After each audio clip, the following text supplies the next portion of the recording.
So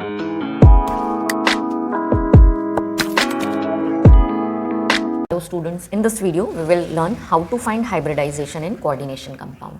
किसी given coordination compound में type of hybridization कैसे find किया जाता है। सबसे पहले देखते हैं, सबसे पहला स्टेप जो आपको फॉलो करना है वो है find the coordination number. Coordination number generally coordination compounds में या तो 4 होता है या तो 6 होता है। देखिए कोऑर्डिनेशन नंबर कैसे फाइंड करेंगे, तो जो मोनोडेंटेड लिगैंड्स होते हैं, जितने मोनोडेंटेड लिगैंड्स हमारे मेटल सेंट्रल मेटल से अटैच होंगे वही उसका कोऑर्डिनेशन नंबर होगा। यदि बाइडेंटेड है तो आप नंबर को 2 से मल्टीप्लाई कर दीजिए, यदि ट्राइडेंटेड है तो 3 से मल्टीप्लाई कर दीजिए और you can find the coordination number. अब यदि कोऑर्डिनेशन नंबर आपको 4 मिला है तो ये बताएगा कि कॉम्प्लेक्स में या तो sp3 हाइब्रिडाइजेशन हुआ होगा या तो dsp2। सिमिलरली यदि कोऑर्डिनेशन नंबर 6 है तो टाइप ऑफ हाइब्रिडाइजेशन होगा d2sp3 और sp3d2। इतनी इन्फॉर्मेशन हमको मिल जाएगी। नाउ सेकेंड स्टेप आपने क्या करना है, जो सेंट्रल मेटल है उसका इलेक्ट्रॉनिक कॉन्फ़िगरेशन लिखना है, उसके बाद आपने उसका ऑर्बिटल डायग्राम बनाना है एंड देन आपने देखना है लिगैंड्स किस टाइप के लिगैंड्स हैं। If there is strong ligand तो आपने इलेक्ट्रॉन्स की पेयरिंग करवाना है डी ऑर्बिटल में, and if weak ligands are there तो इलेक्ट्रॉन की पेयरिंग नहीं होगी।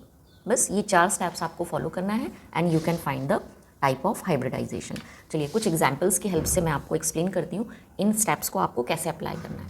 पहला एग्जाम्पल जो मैंने लिया है कोऑर्डिनेशन कंपाउंड का, दैट इज CONH3 का 6 टाइम Cl3। देखिए इसमें कोबाल्ट जो है वो सेंट्रल मेटल है। सबसे पहले कोऑर्डिनेशन नंबर फाइंड कर लेते हैं। NH3 ये लिगैंड है, टोटल 6 हैं, मोनोडेंटेड लिगैंड है, तो मेरे इस सेंट्रल मेटल का जो कोऑर्डिनेशन नंबर होगा वो होगा 6। जैसे ही आप ये पता कर लेते हैं आपके पास हाइब्रिडाइजेशन के टाइप आ जाएंगे। आइदर D2sp3 हाइब्रिडाइजेशन होगा इसमें या फिर sp3d2 हाइब्रिडाइजेशन है। चलिए दोनों में से कौन सा हाइब्रिडाइजेशन है हम फाइंड करेंगे। सेकेंड स्टेप हमको फॉलो करना है, कोबाल्ट का जो इलेक्ट्रॉनिक कॉन्फ़िगरेशन है वो लिखना है, सेंट्रल मेटल का कॉन्फ़िगरेशन लिखना है। देखिए ग्राउंड स्टेट में कोबाल्ट का एटॉमिक नंबर होता है 27, तो इलेक्ट्रॉनिक कॉन्फ़िगरेशन आएगा 3d7 4s2 4p खाली है। लेकिन इस कॉम्प्लेक्स में कोबाल्ट का ऑक्सीडेशन स्टेट +3 है, तो इसका कॉन्फ़िगरेशन आएगा, आप 2 इलेक्ट्रॉन यहाँ से रिमूव कर दीजिए, एक यहाँ से रिमूव कर दीजिए, तो कॉन्फ़िगरेशन आ जाएगा 3d6 4s0 4p0। अब आपने ड्रॉ करना है ऑर्बिटल डायग्राम। तो देखिए 3d में 6 इलेक्ट्रॉन ये मैंने शो किए हुए हैं, 4s खाली है 4p खाली है। अब इसके बाद इन d ऑर्बिटल्स में देखिए 4 ऐसे d ऑर्बिटल्स हैं जिनमें सिंगल इलेक्ट्रॉन्स हैं। क्या हम इन 2 इलेक्ट्रॉन्स की पेयरिंग करवा सकते हैं? इसके लिए आपको देखना है लिगैंड। NH3 क्योंकि स्ट्रॉन्ग लिगैंड है ये इन 2 इलेक्ट्रॉन्स की पेयरिंग करवा देगा। दैट्स वाई जो 2 ऑर्बिटल हैं, लास्ट के जो 2 d ऑर्बिटल्स हैं ये हम खाली कर लेंगे। तो अब 2 ऑर्बिटल्स हमको D से मिल गए, एक S मिल गया और 3 P मिल गए। टोटल हमारे पास 6 ऑर्बिटल्स हो गए और 6 ऑर्बिटल्स ही हमको चाहिए क्योंकि नंबर ऑफ लिगैंड्स भी 6 है। तो यहाँ पर जो टाइप ऑफ हाइब्रिडाइजेशन होगा वो होगा D2S और P3, जिसके कारण इसका शेप होगा ऑक्टाहेड्रल। सेकेंड एग्जाम्पल जो है दैट इज़ K3Fe F6।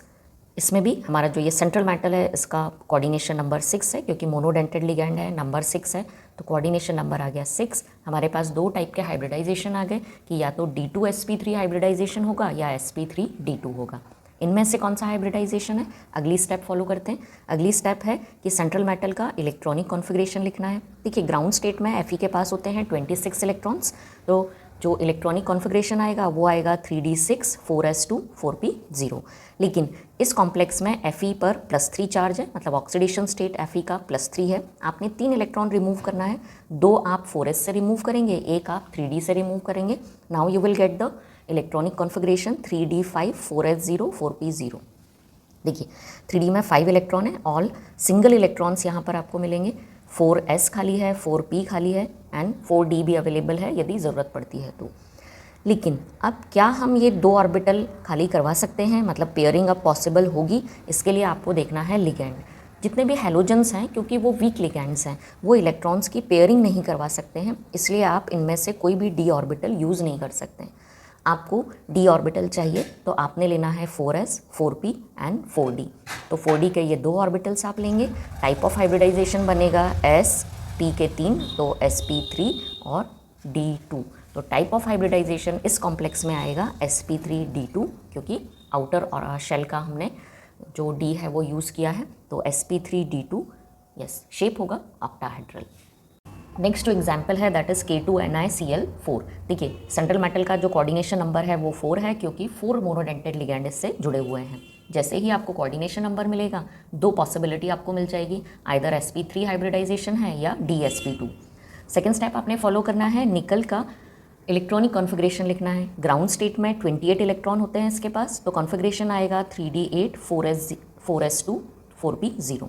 लेकिन इस कॉम्प्लेक्स में निकल पर +2 चार्ज है, तो जो कॉन्फ़िगरेशन आएगा आपने 2 इलेक्ट्रॉन रिमूव करना है 4s में से। Now it will become 3d8 4s0 4p0। अब आप ड्रॉ करेंगे ऑर्बिटल डायग्राम। ये 3d में मैंने 8 इलेक्ट्रॉन्स फिल किए हुए हैं, 4s हमारे पास खाली है, 4p हमारे पास खाली है। देखिए टोटल हमको चाहिए 4 ऑर्बिटल हाइब्रिडाइजेशन के लिए, क्योंकि 4 लिगैंड्स यहाँ पर सेंट्रल मेटल से बॉन्ड बनाएंगे। तो आप एक ऑर्बिटल लेंगे s का और 3 ऑर्बिटल्स लेंगे आप p के।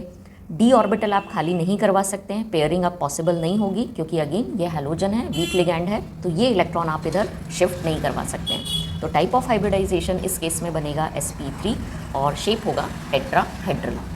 नेक्स्ट एग्जाम्पल जो फोर्थ एग्जाम्पल है दैट इज़ K2NiCN का 4 टाइम। इस कॉम्प्लेक्स का टाइप ऑफ हाइब्रिडाइजेशन आप मुझे बताएंगे कमेंट बॉक्स में, एंड आपके लिए ये वीडियो कितना यूज़फुल है ये भी कमेंट सेक्शन में आप मुझे बताएंगे। यदि वीडियोज़ आपके लिए यूज़फुल हैं तो please like share and subscribe my channel.